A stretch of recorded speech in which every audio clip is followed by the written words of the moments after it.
জানিয়ে দিব বাংলাদেশের সবথেকে ভাইরাল ও গুরুত্বপূর্ণ সংবাদ শিরোনাম। পরিবর্তন ছাড়া এনসিপি নির্বাচনে যাবে কিনা তা বিবেচনাধীন, বোমা ফাটালেন নাহিদ ইসলাম। এরপর জানিয়ে দিব ডিসেম্বরের মধ্যে নির্বাচন চায় সমমননা ইসলামী দলগুলো। এবার লক্ষ্যমাত্রায় চাপে পড়ে গেল ডক্টর ইউনূস, কি পদক্ষেপ নিবে এরপর ডক্টর ইউনূস, জানিয়ে দিব বিস্তারিত সংবাদে। আরো জানিয়ে দিব ববি ছাত্রলীগ নেত্রীকে পুলিশের শরফত, ছাত্রদলের ঘেরাওয়ে আটক হলেন গুন্ডা মাফিয়া ববি ছাত্রলীগ। এ নিয়ে থাকছে বিস্তারিত সংবাদে। আরো জানিয়ে দিব বিএনপি এখন কি করবে, সমমননা ও মিত্র দলের সঙ্গে আলোচনা শেষে পরবর্তী পদক্ষেপ থাকবে সারা দেশে সভা সমাবেশ সহ নানা কর্মসূচি। এবার মহাবিপদে পড়তে যাচ্ছে ডক্টর ইউনূস। ডক্টর ইউনূসের যে লক্ষ্যমাত্রা সেটি কি সফল হতে পারবেন তিনি, জানিয়ে দিব এ বিষয়ে বিস্তারিত সংবাদে। সর্বশেষ থাকছে চাঞ্চল্যকর খবর, শেখ হাসিনার ফাঁসি না হলে দেশে শান্তি আসবে না বলছে রেজা কিবরিয়া। শুনছিলেন সংবাদ শিরোনাম, এখন বিস্তারিত। তবে তার আগে অনুরোধ থাকবে ভিডিওটিতে একটি লাইক এবং কমেন্টস করে জানিয়ে দিন আজকের এই ভিডিও সম্পর্কে আপনার মূল্যবান মতামত। পরিবর্তন ছাড়া এনসিপি নির্বাচনে যাবে কিনা তা বিবেচনাধীন বলছে নাহিদ ইসলাম। পরিবর্তন ছাড়া নির্বাচনে গেলে সেটা গ্রহণযোগ্য হবে না, সেই নির্বাচনে জাতীয় নাগরিক পার্টি অংশগ্রহণ করবে কিনা সেটাও বিবেচনাধীন থাকবে বলে মন্তব্য করেছেন জাতীয় নাগরিক পার্টির আহ্বায়ক নাহিদ ইসলাম। বুধবার যুক্তরাষ্ট্রের দক্ষিণ ও মধ্য এশিয়া বিষয়ক উপসহকারী পররাষ্ট্রমন্ত্রী নিকোল চুলিকের সঙ্গে বৈঠকের পর তিনি এ মন্তব্য করেন। গুলশানে মার্কিন ডেপুটি হেড অব মিশনের বাসভবনে এই বৈঠক শেষে নাহিদ আরো বলেন, সংস্কার প্রক্রিয়া ও নির্বাচন নিয়েই মূলত কথা হয়েছে। সংখ্যালঘু এবং আমাদের রাজনৈতিক প্রক্রিয়া নিয়ে আলোচনা হয়েছে। সংস্কার কমিশনে যেসব প্রস্তাব আমরা দিয়েছি সেগুলো বলেছি। আমাদের প্রধান তিনটি দাবি বিচার, সংস্কার ও গণপরিষদ নির্বাচন, সেসব বিষয়েও বলেছি। আমরা বলেছি ন্যূনতম সংস্কার নয়, আমরা রাষ্ট্রের গুণগত পরিবর্তন চাই। নির্বাচনের বিষয়ে তিনি বলেন, বর্তমান মাঠ প্রশাসন আমাদের কাছে মনে হয়েছে যে নিরপেক্ষ আচরণ করছে না। বিভিন্ন জায়গায় জাতীয় নাগরিক পার্টির নেতাকর্মীদের উপর হামলা চলছে। প্রশাসন নিরপেক্ষ ভূমিকা পালন করছে না। প্রশাসন বিএনপির পক্ষে রয়েছে। মাঠ পর্যায়ে যে চাঁদাবাজি চলছে সেখানেও প্রশাসন নিশ্চুপ। এই ধরনের প্রশাসন থাকলে সুষ্ঠু নির্বাচন সম্ভব নয়। নাহিদ বলেন, প্রধান উপদেষ্টা ডিসেম্বর থেকে জুনের মধ্যে নির্বাচনের কথা বলেছেন। আমরা সেটিতে প্রাথমিক সমর্থন দিয়েছি, কিন্তু কি কাজ করে নির্বাচনে যাচ্ছি সেটি বিবেচনাধীন। বৈঠকে দলের সদস্য সচিব আক্তার হোসেন, সিনিয়র যুগ্ম সদস্য সচিব ডাক্তার তাসনিম জারা ও মুখপাত্র সামান্তা শারমিন উপস্থিত ছিলেন। এনসিপির আগে জামায়াত নেতারা যুক্তরাষ্ট্রের কর্মকর্তাদের সঙ্গে বৈঠক করেন। ডিসেম্বরের মধ্যে নির্বাচন চায় সমমননা ইসলামী দলগুলো। চলতি বছরের ডিসেম্বরের মধ্যে নির্বাচনের দাবি জানিয়েছে সমমননা ইসলামী দলগুলো। এছাড়াও দেশের চলমান পরিস্থিতিতে দলগুলোর নেতারা 9টি বিষয়ে ঐক্যমত্য পোষণ করেছেন। বুধবার বিকালে পুরানা পল্টনে খেলাফত মজলিসের কেন্দ্রীয় কার্যালয়ে অনুষ্ঠিত সমমননা ইসলামী দলসমূহের বৈঠক শেষে মিডিয়া ব্রিফিংয়ে লিখিত বক্তব্য পাঠ করেন খেলাফত মজলিসের মহাসচিব ডক্টর আহমদ আব্দুল কাদের। বৈঠকে খেলাফত মজলিস, জমিয়তে উলামায়ে ইসলাম বাংলাদেশ, খেলাফত মজলিস, নিজামে ইসলাম পার্টি সহ সমমননা ইসলামী দলসমূহের নেতারা উপস্থিত ছিলেন। বৈঠকে গৃহীত প্রস্তাবনাগুলো হলো, সংবিধানের মূলনীতিতে মহান আল্লাহর ওপর পূর্ণ আস্থা ও বিশ্বাস পূর্ণ স্থাপন করতে হবে। সংস্কার কমিশনের প্রস্তাবিত বহুত্ববাদ সংবিধানে সংযুক্ত করা যাবে না। সয়াবিন তেলের দাম প্রতি লিটারে 14 টাকা বৃদ্ধি ও শিল্প খাতে নতুন গ্যাস সংযোগে অতিরিক্ত 33% মূল্য বৃদ্ধির সিদ্ধান্ত প্রত্যাহার করতে হবে। গাজায় ইসরায়েলি গণহত্যা বন্ধে জাতিসংঘ সহ বিশ্ব সম্প্রদায়কে কার্যকর পদক্ষেপ নিতে হবে। মুসলমানদের সম্পদ লুট ও ধর্মীয় স্থাপনা ধ্বংসের জন্য ভারতে পাশকৃত মুসলিম ওয়াকফ সংশোধনী বিল বাতিল করতে হবে। প্রয়োজনীয় সংস্কার শেষে 2025 সালের মধ্যে জাতীয় নির্বাচনের ব্যবস্থা করা। পিলখানায় বিডিআর হত্যা, শাপলা চত্বরের গণহত্যা, জুলাই গণ অভ্যুত্থানকালে হত্যাকাণ্ড সহ বিগত 15 বছরে গুম খুন হত্যায় জড়িতদের দ্রুত বিচার করতে হবে। হেফাজতের নেতাকর্মী সহ আলেম উলামাদের নামে দায়েরকৃত ও অন্যান্য রাজনৈতিক মামলা দ্রুত প্রত্যাহার করতে হবে। ফ্যাসিবাদী আওয়ামী লীগের অপতৎপরতা বন্ধে কার্যকর ব্যবস্থা গ্রহণ করতে হবে। ফ্যাসিবাদের পুনরুত্থান বা পুনর্বাসন রোধ করতে হবে। ফ্যাসিবাদী দল হিসেবে আওয়ামী লীগের বিচার করতে হবে।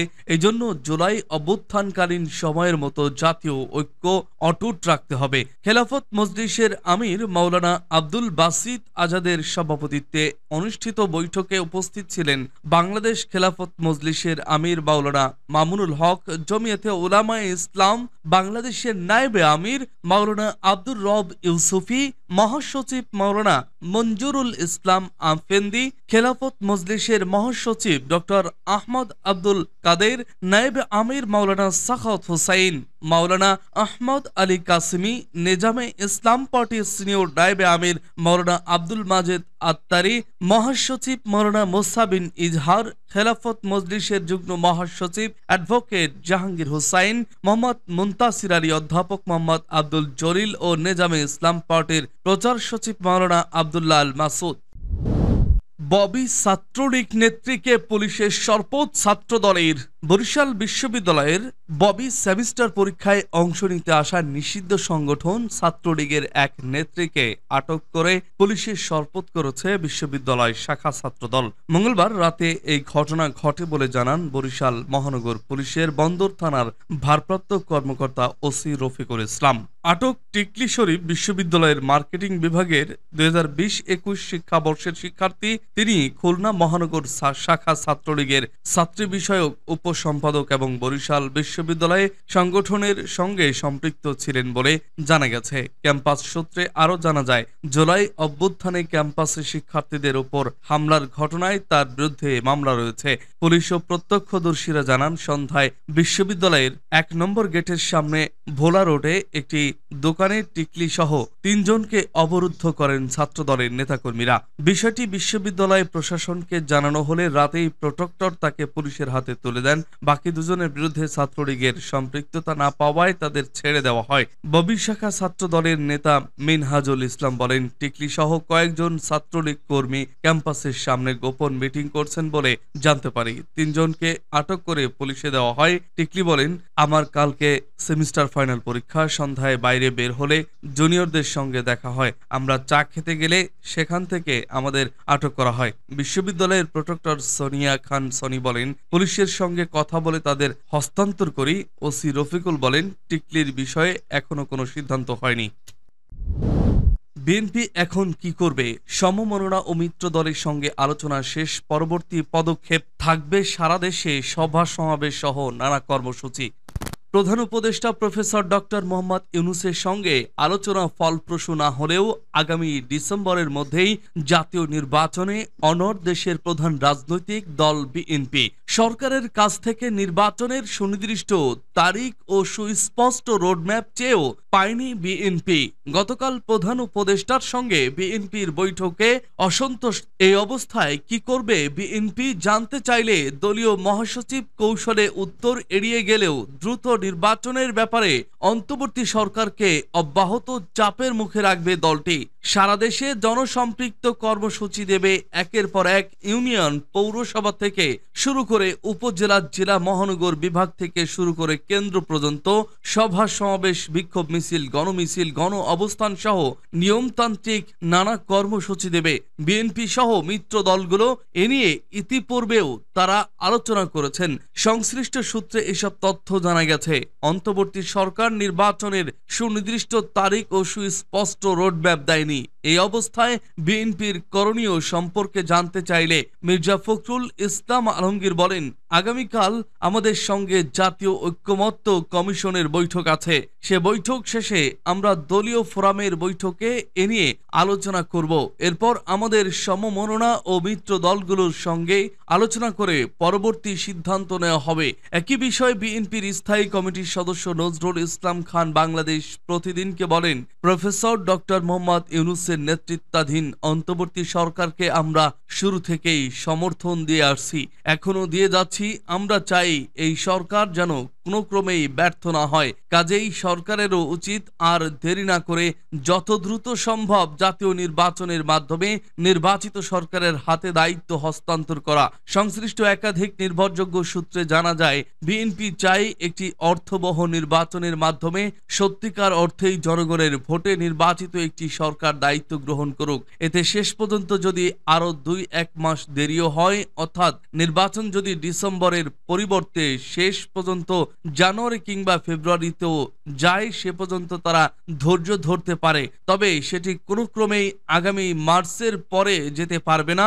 বিএনপির সিনিয়র একাধিক নেতা বলেন, নির্বাচন সংশ্লিষ্ট আর যে বিষয়গুলো আছে সেগুলোর মধ্যে যে বিষয়গুলো নিয়ে সব দল ঐক্যমত্য হবে, আমরা সেগুলোর চার্টার অর্থাৎ সনদ করতে রাজি বিএনপি। আর সেগুলোর ওপর ভিত্তি করে সব রাজনৈতিক দল একমত হলে তারা নির্বাচনের দিকে চলে যেতে পারেন।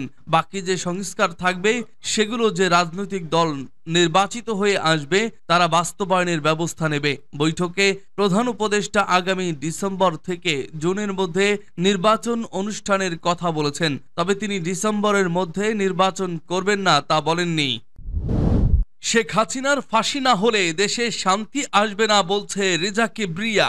সাবেক অর্থমন্ত্রী শাহ এএমএস কিবরিয়া পুত্র ডক্টর রেজা কিবরিয়া একটি বেসরকারি গণমাধ্যমের টকশোতে অংশগ্রহণ করে মন্তব্য করেন, যখন মানুষ দেখবে যে তার বাচ্চাকে গুলি করে মেরেছে যে মহিলা তার ফাঁসি হয়েছে, শেখ রেহানা সাগর রুনি হত্যায় জড়িত ছিল তার ফাঁসি হয়েছে, তখন মানুষের শান্তি হবে, তার আগে না। তিনি আরো বলেন, এই যে এতগুলো বাচ্চাকে গুলি করে মারলো, ওদের বিরুদ্ধে কেস করে ওদের বাংলাদেশে এনে বিচার করা দরকার। আমি মনে করি এই বাচ্চাদের বাবা মায়েরা কেন শান্তি পাবে না? যতদিন শেখ হাসিনা ফাঁসির মঞ্চে না ঝুলবে কোনো শান্তি আসবে না। সরকারের ভূমিকা নিয়ে ক্ষোভ প্রকাশ করে তিনি বলেন, এটা করার জন্য সরকার কি খুব শক্তিশালী পদক্ষেপ নিচ্ছে? আমি সেটা দেখিনি। এটা একটা সিরিয়াস জিনিস। আমাদের এই ইনসিডেন্টটাকে ক্লোজারে আনা দরকার। ক্লোজারে আসবে কিভাবে? যখন মানুষ দেখবে তার বাচ্চাকে গুলি করে মেরেছে যে মহিলা তার ফাঁসি হয়েছে।